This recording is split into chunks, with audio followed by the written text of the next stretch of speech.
오늘 금요일이 25일 구주 성탄일인데 이거 저 웅웅대는 것 좀 잡아줘요. 성탄을 기다리는 사람들, 성탄을 기다리는 사람들. 성탄절 하면 뭘 기다립니까? 산타크로스를 기다리죠. 예, 어떤 아이가 산타 할아버지가 굴뚝을 통해 들어와가지고 양말을 걸어놓으면 거기다가 뭐 많이 주고 가는 줄 알았어요. 예, 나중에 보니까 엄마가 넣어주더라고요. 에이, 거짓말쟁이. 이렇게 우스운 얘기가 있습니다. 성탄절이 되면 우리는 뭘 기다려요? 과거에 오래전에는 성탄절이 되면 교회 각 부서에서도 이렇게 뭐 선물 나누기, 이제 주는 거니까 하나님의 사랑이 우리에게 주어졌으니까 뭐 선물을 이렇게 준다, 뭐 손수건 하나를 준다든지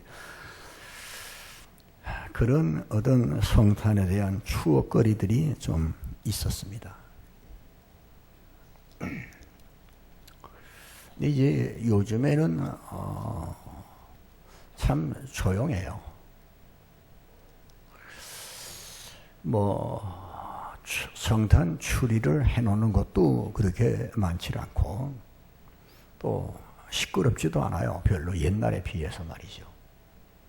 좋다 이런 생각도 들기도 하면서 한쪽에 염려가 되는 게 뭐냐면 성탄절이 잊어지고 있다, 잊어버려지고 있다. 점점 사람들의 뇌 속에서 성탄을 유흥으로 생각을 하면서 그냥 쉬고 연말쯤에서 이렇게 재밌게 보내는 어떤 그런 시간이다 라는 쪽으로 기울어지기 때문에 성탄절 기억이 점점 사라지고 마는 겁니다. 성탄을 기다리는 사람들, 한번 따라서 하겠습니다. 성탄을 기다리는 사람들.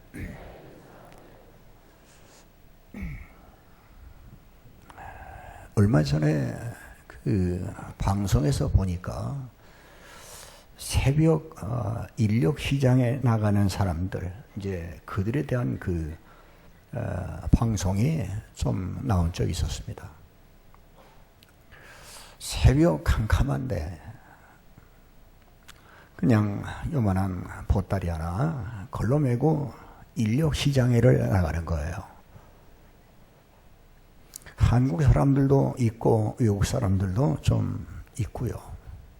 뭐 하는 거냐 하면 새벽부터 나가서 한없이 기다리는 거예요. 뭘 기다리냐 하면 누가 와서 나를 좀 데려다가 일을 시켜줄까?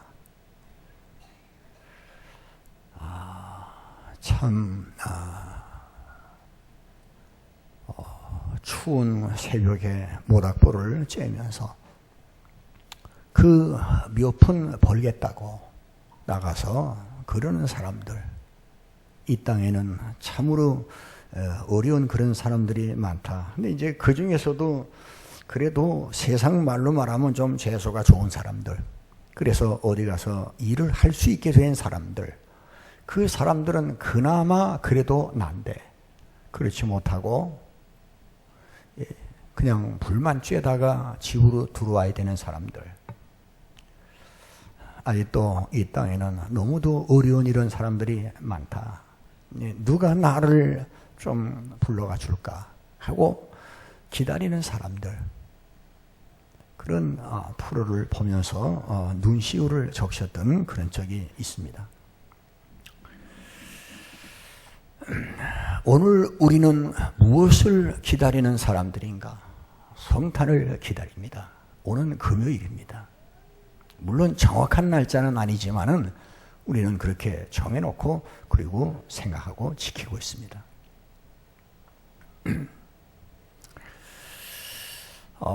성경에 보면 요한복음 5장에 보면 기다리는 사람들이 있었어요. 베데스다 연못가에 솔로몬의 행각이 있고 거기 많은 병자들, 각색 병자들, 하여튼 수많은 사람들이 거기서 이제 연못가에 이렇게 둘러서 있는데 그들이 뭐 하는 사람들이냐 하면 가끔 가다가 천사가 하늘에서 내려와서 물을 휘저었는데 그 물이 동할 때 제일 먼저 들어가는 사람은 낫는다. 이런 전설이 있어요. 그 베데스다라고 하는 뜻은 자비의 집이라는 뜻입니다. 그런데 그 자비의 집 주위에 연못가에 이렇게 천사를 기다리는 사람들이 있었어요.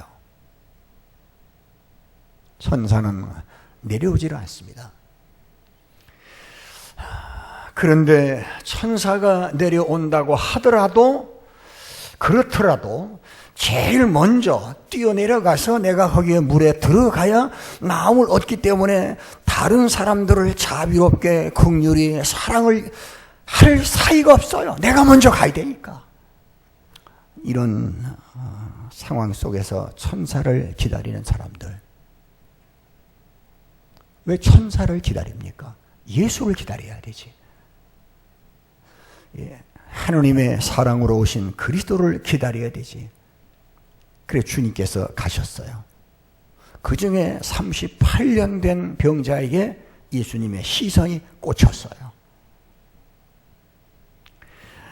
여러분들, 우리는 예수를 기다리는 사람들입니다. 성탄을 기다리는 사람들이라는 말은 예수를 기다린다는 말과 같은 말이에요. 요한복음 11장에 보면 그 베다니 동네 나사로 그리고 마르다, 마리아 이렇게 삼남매가 살고 있다 아시잖아요. 나사로가 죽었어요. 예수님께서 나사로가 병들었다는 소식을 듣고 이틀을 더 유하시고 베다니 동네에 나사로의 집에를 가셨어요. 그때 예수님을 만난 그 마르다가 이런 말을 해요. 요한복음 11장 20절 21절에 가보면 주여 주님이 여기 계셨다면 내 오라비가 죽지 아니하였을 텐데 주님이 여기 안 계셨기 때문에 죽었다는 거예요. 왜 좀 일찍 오시지? 기다렸는데 그렇게 기다렸는데 왜 이제 오셨냐는 그런 틀의 얘기입니다. 마르다는 하나 모르는 게 있었어요. 주님이 여기에 계셨다면 내 오라비가 죽지 아니하였을 텐데 라는 그 신앙은 맞는 거지만은 주님이 오셨으니 죽은 오라비가 살아날 것을 믿었어야 되거든요. 주님이 오시면 주님을 그래서 기다려야 되는 거죠. 오늘 우리는 그리스도를 기다리는 사람들입니다. 구약 시대에 보면은 예수님 오시기 전 시대 사람들, 구약 시대 사람들 보면은 신학적인 용어로 메시아 대망사상이라는 게 있어요. 메시아, 구세주를 대망하는. 구약 시대 수천 년 동안 인류를 구원할 하나님의 구원자를 저들은 기다렸어요. 목이 빠져라고 기다렸어요. 하나님은 가끔 가다가 선지자들을 보내셔서 보내주겠다. 구세주를 보내주겠다. 언제 보내주실랍니까? 그래서 저들은 수천 년 동안을 그렇게 기다렸어요. 대를 이어가면서 기다렸어요. 한없이 기다렸어요. 자기 시대의 구세주가 안 오시면 또 다음 세대에게 바톤을 넘겨줬어요. 언약의 약속을 넘겨줬어요. 이걸 붙들고 살아라.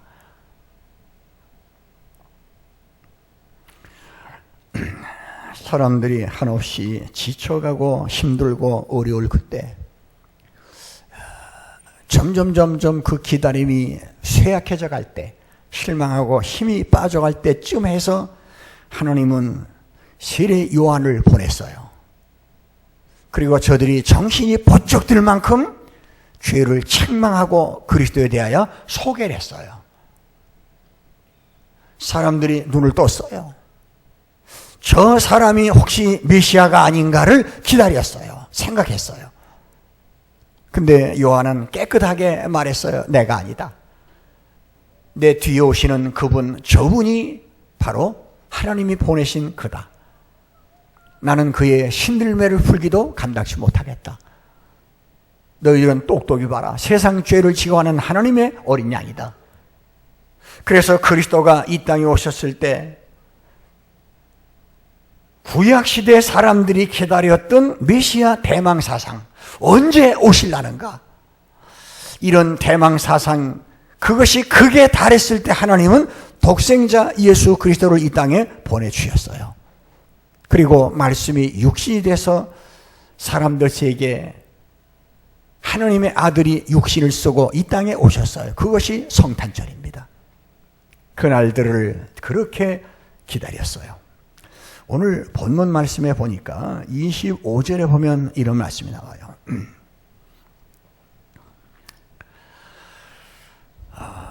예루살렘에 시므온이라 하는 사람이 있으니 이 사람은 의롭고 경건하여 이스라엘에 뭘 기다려요? 위로를 기다리는 자라. 이스라엘의 위로를 기다리는 자. 예루살렘 어느 동네에 살고 있는 시몬이라고 하는 나이 많은 노인이었습니다. 그 사람은 늘 이렇게 살았어요. 의롭고 경건하게 살았어요. 왜 의롭고 경건하게 살 수밖에 없었냐 하면 이스라엘의 위로를 기다리기 때문에 그랬어요. 하나님의 아들 구세주가 이 땅에 오면 떳떳하게 바르게 그분을 만나야 되기 때문에 그분의 삶은 항상 의롭고 경건한 그런 삶을 살 수밖에 없었어요. 이스라엘의 위로를 기다리는 자. 오늘 우리는 누굴 기다리는가? 그런데 그는 25절 마지막 부분에 보면 성령이 그 위에 계시더라. 성령의 감동으로 성령이 그 위에 계셔서 무슨 지시를 받았느냐 하면 26절에 그리스도를 보기 전에는 죽지 아니하리라 하는 성령의 지시를 받았어요. 성령의 소리에 귀를 기울이고 있었어요. 구약시대에 그렇게 끝없이 기다리고 왔던 메시아에 대한 구약의 예언을 성령은 시몬에게 내가 죽기 전에 그 메시아를 만난다 하는 그 소리를 들었어요. 메시아의 탄생에 대한 소리를 들은 거예요. 그 말씀에 귀를 기울이고 있었고 그 약속을 항상 붙들고 있었어요. 그 당시에 이스라엘 민족은 로마 나라의 식민지로 있었고 그 다음에 수없이 많은 사람들은 사탄의 종로로 타고 있는 이런 어두운 세상을 보면서 이 문제는 군대의 힘으로 해결되는 것이 아니라 하나님의 아들이 오셔야 된다라고 하는 확실한 신앙을 가지고 조상적부터 약속해온 그 약속을 붙들고 성령의 지시대로 너 죽기 전에 그 메시아를 볼 거야 하는 그 약속을 지시를 받아가지고 있었어요. 그런데 오늘 27절에 보니까요. 27절에 보면 성령의 감동으로 성전에 들어갔어요. 어느 날인가 성전에 들어가고 싶었어요.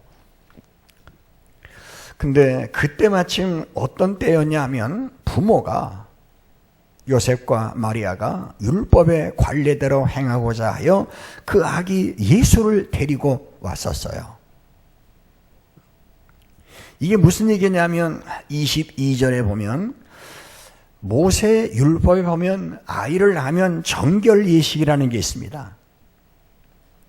그래서 그 아이를 어렸을 때 아이를 안고 24절에 있는 말씀처럼 산비둘기 한 쌍이나 혹은 어린 집비둘기 둘로 하나님께 제사를 드리는 그런 예식이 있었어요. 이게 정결 예식이에요. 예수님도 난 지 며칠 지난 후에 아이를 데리고 부모가 어린 강보에 싸서 그 아이를 안고 예루살렘 성전에 올라갔어요. 그 시간이 어떤 시간이냐면 성령이 시몬을 감동해서 성전에 들어가라 명하신 그 시간이었어요. 그래서 성전에 들어가서 아기 예수를 데리고 오는 그 예수님을 만났어요. 28절에 보면 시몬이 한눈에 그 아기가 하느님의 약속한 메시아, 이스라엘을 위로할 자, 구원할 자 임을 깨닫고 그 아이를 안고, 아마 이랬겠죠. 젊은 애기 엄마 아빠, 그 아이를 내가 한번 안아볼 수 있을까? 노인이, 할아버지가 아이를 한번 안아보고 싶다는 그 말에 아마 흔쾌히 허락을 했을 거예요. 그래서 시몬은 그 아이를 안고 하나님께 찬송을 했어요. 하나님 감사합니다. 이제는 말씀하신 대로 종을 평안히 놓아 주시는군요. 이제는 내가 세상을 떠나도 여한이 없습니다. 하나님이 약속한 우리를 위로할 자 구세주를 내 품에 안아보고 내 눈으로 직접 보고 세상을 떠나니까, 그러면서 내 눈이 30절에 그랬잖아요. 내 눈이 주의 구원을 보았사오니, 이것이 바로 성탄이 돼야 되지 않겠는가? 성탄을 기다리는 사람들이 이래야 되지 않겠는가? 말씀을 이해하시기를 바랍니다. 거기에 성전에 드나드는 수없이 많은 사람들, 뻔칠나게 드나드는 많은 사람들이 왜 아기 예수를 알아보지를 못했을까?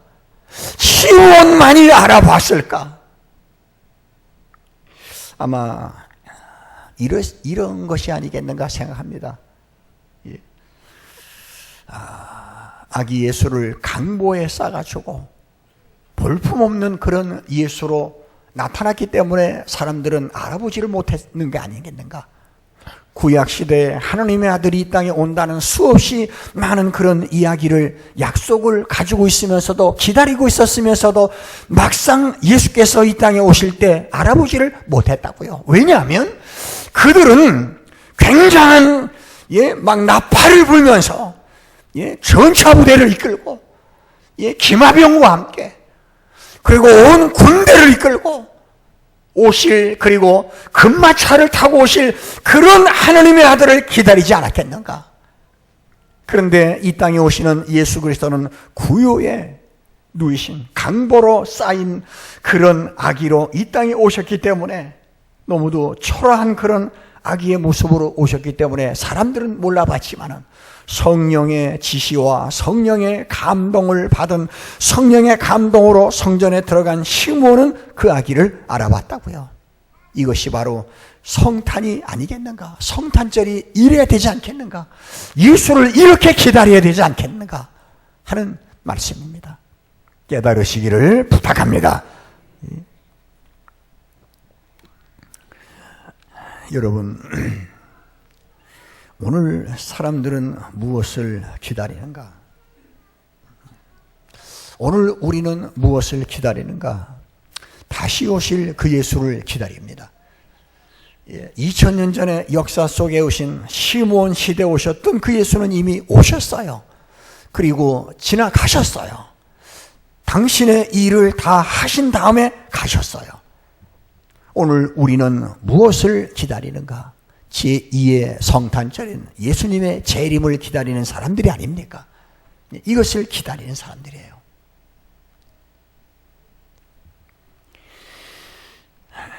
성경에 보면, 요한일서 4장에 보면 이런 표현을 합니다. 하나님은 사랑이다. 하나님은 사랑이다. 이렇게 표현합니다. 사랑이 하나님은 아니지만은 하나님은 사랑입니다. 그런데 요한일서 4장 9절에 보면 그 하나님의 사랑이 우리에게 이렇게 나타나신 바가 됐으니, 사랑은 말로만 있는 것이 아니라 이렇게 나타나게 됐다. 사랑의 표현이 됐다. 뭐예요? 그가 독생자를 보내서 우리의 화목제물로 그를 보내주셨다. 이렇게 나타났다. 그러니까 그리스도는 하나님의 사랑의 표현이에요. 그래서 요한일서 3장 1절에 보면 요한은 이렇게 말합니다. 보라, 하나님의 사랑이 얼마나 높고 깊고 넓고 크신지 이 사랑을 깨달아 알아. 그 하나님의 사랑을, 깊이 있는 그 하나님의 사랑을 알아라 하는 얘기입니다. 그래서 요한복음 3장 16절에는 잘 아시는 대로 하나님이 세상을 이처럼 사랑하사, 하나님이 세상을 이처럼 사랑하사 독생자를 주셨다.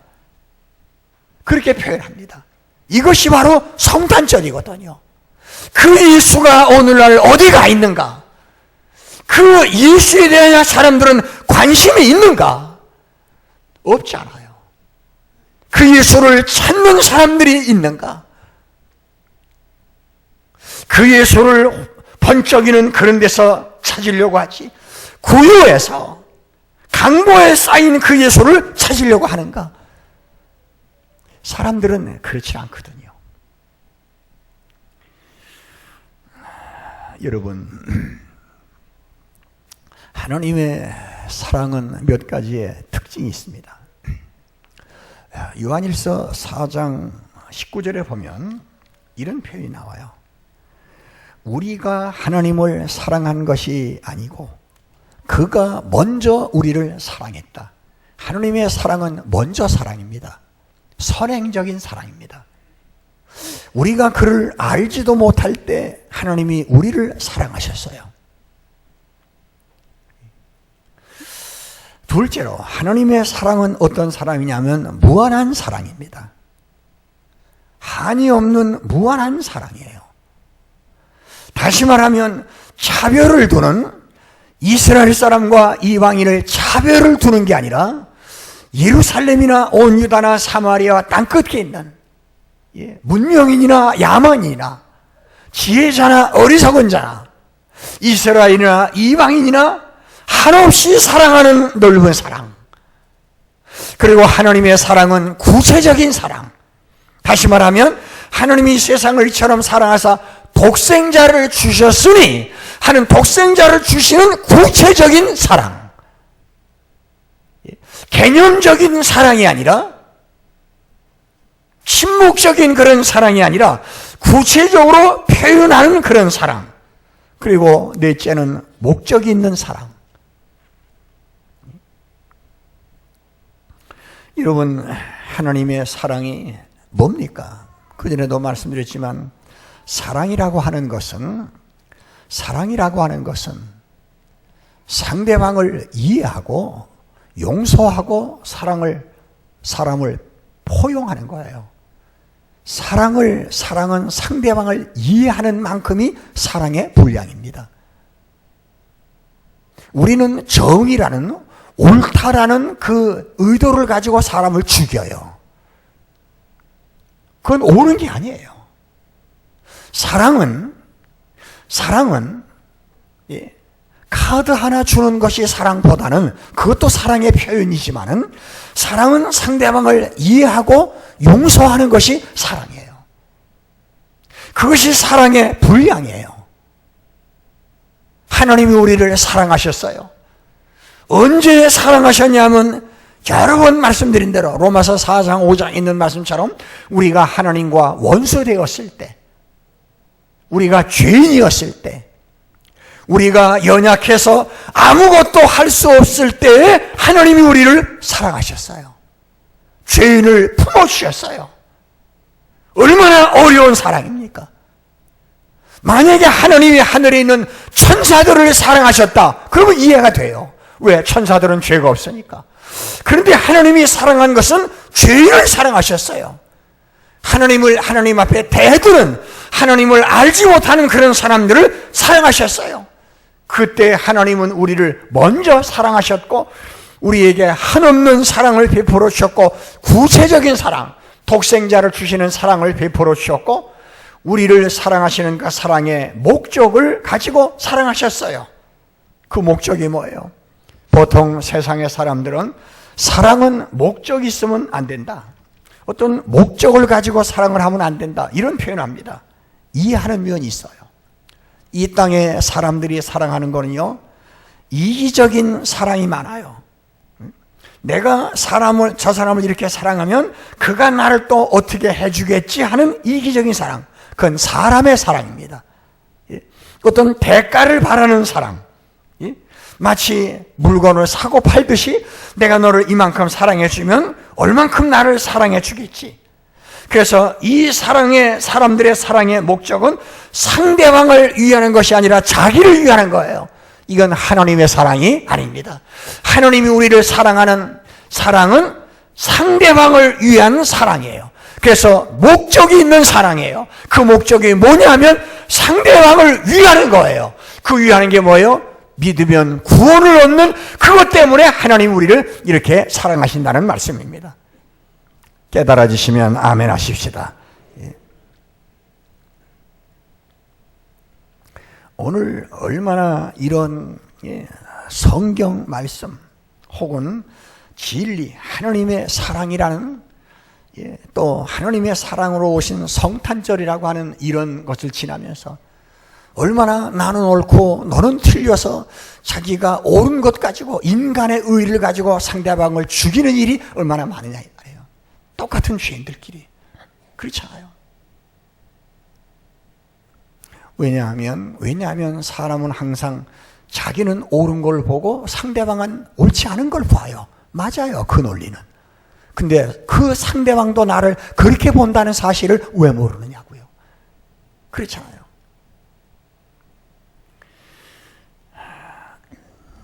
이사야 25장 말씀을 하나 보겠습니다. 한번 좀 찾아보시죠. 구약 성경 995페이지입니다. 이사야 25장입니다.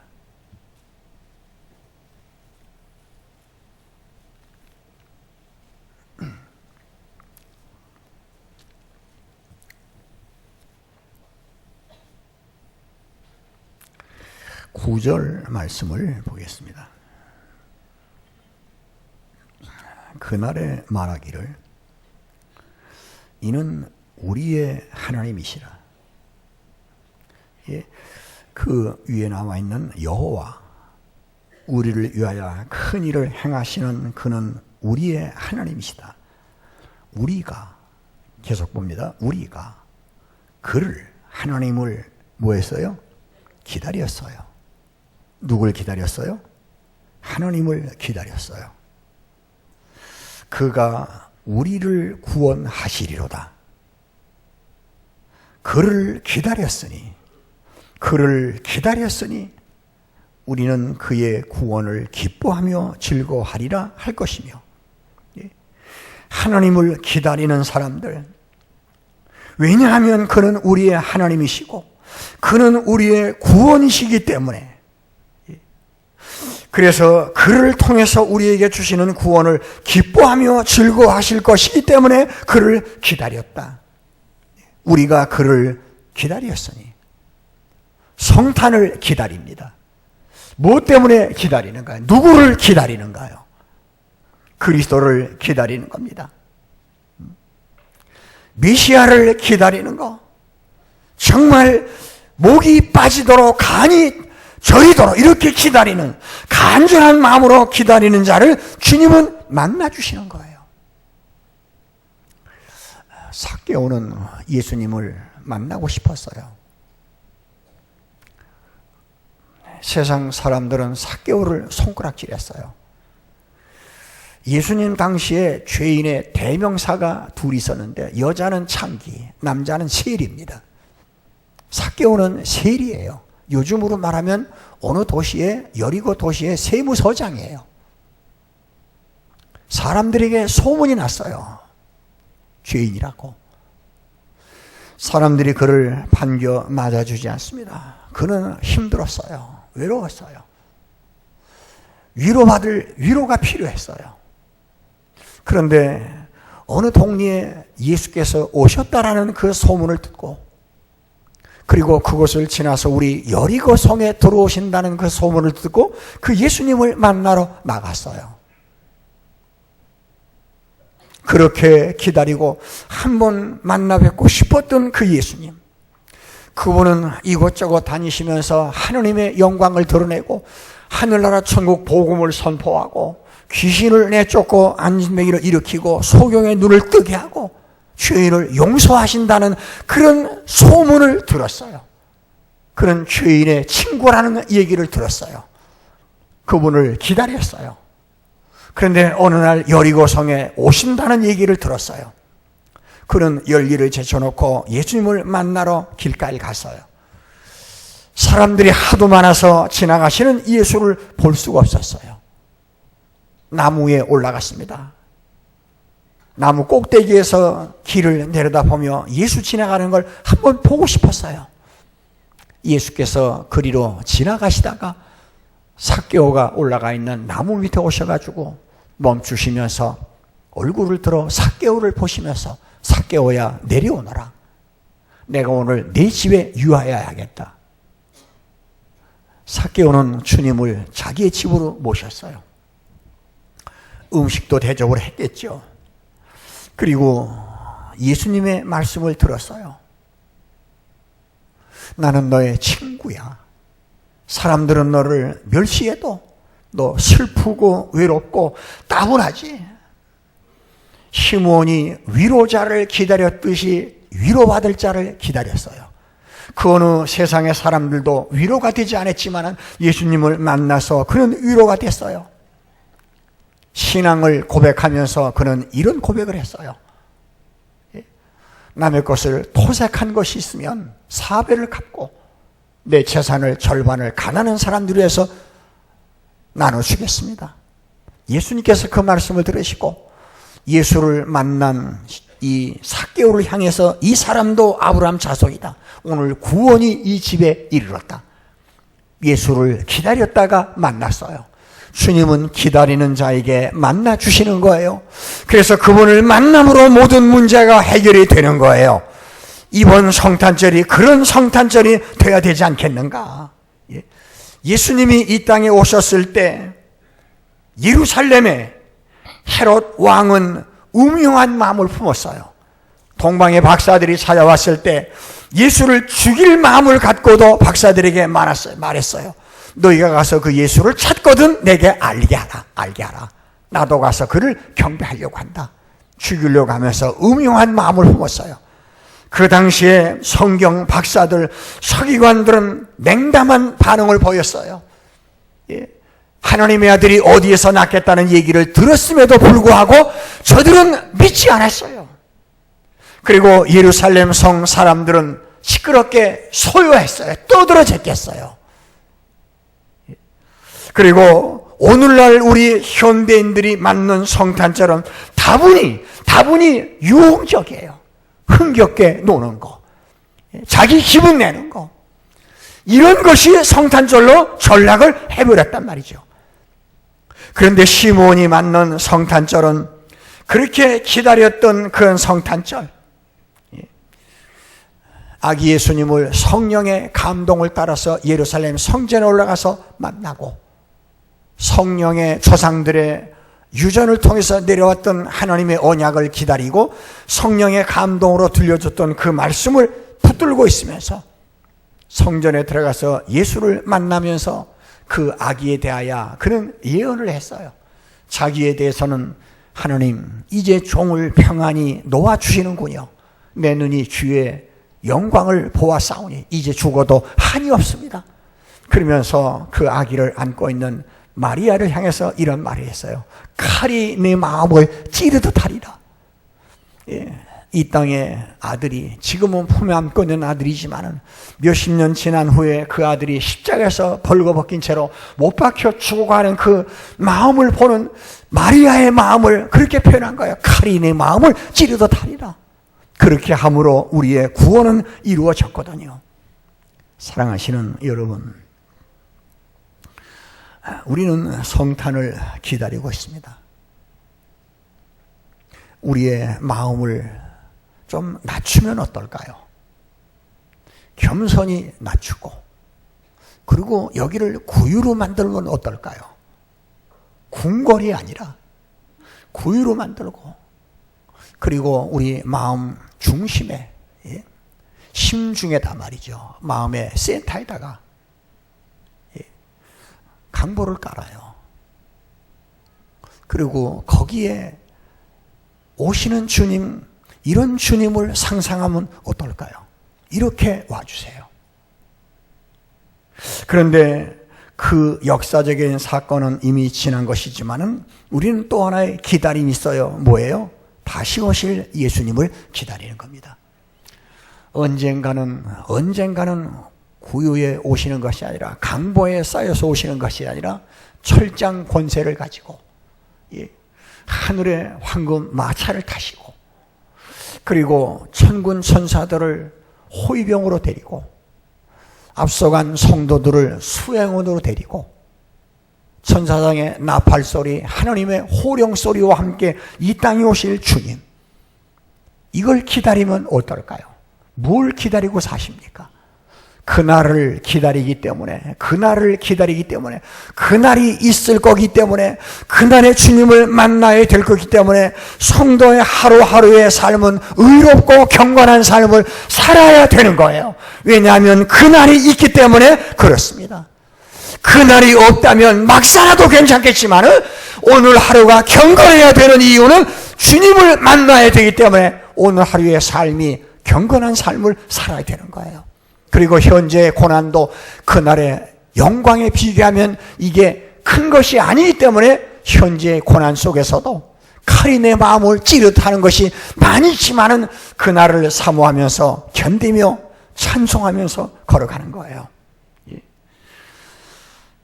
시므온이 말했던 것처럼 주제요, 이제는 말씀하신 대로 종을 평안히 놓아주시는도다. 내 눈이 주의 구원을 보았사오니. 이 아름다움이 근본 성탄절에 우리의 마음속에, 우리의 심령 속에 이루어질 수 있기를 주의 이름으로 축원합니다. 기도하겠습니다. 전능하신 하나님, 가는 세월 속에 어김없이 2015년도 쉬운 한 번째 주일과 또는 이제 며칠 있으면 성탄절을 맞게 됩니다. 이미 2000년 전에 이 땅에 오셨을 때 그때의 모습을 생각해 봅니다. 그 어느 별이 빛나는 밤이었을 것이고, 멀리에서 온 마리아와 요셉은 그 구유 안에서, 베들레헴의 어느 초라한 구유 안에서 어떻게 해산을 했을까? 총각 처녀가 어떻게 탯줄을 잘랐고 어떻게 그 아이를 낳아서 품에 안았을까? 얼마나 당황했을까? 생각도 해봅니다. 그러면서 그래도 정결 예식을 따라 성전에 올라갔을 때 그를 첫눈에 알아봤던 시므온, 그는 연세가 높으신 어르신이었지만은 평생을 그렇게 살았습니다. 이스라엘의 위로를 기다리며 살아왔습니다. 그러기에 그는 하루하루 사는 삶이 의롭고 경건한 그런 삶을 살았습니다.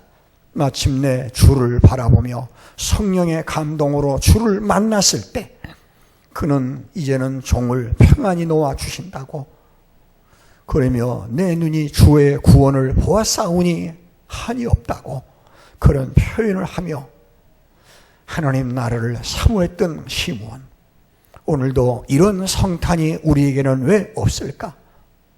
누구를 기다리고 있는가? 천사를 기다리는 것이 아니라, 산타크로스를 기다리는 것이 아니라 성탄의 주님을 기다리는 아름다운 2015년도 성탄절이 되게 하여 주시옵소서.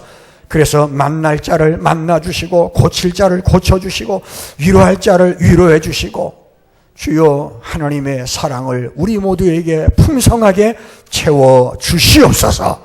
예수님 이름으로 기도 올리옵나이다. 아멘.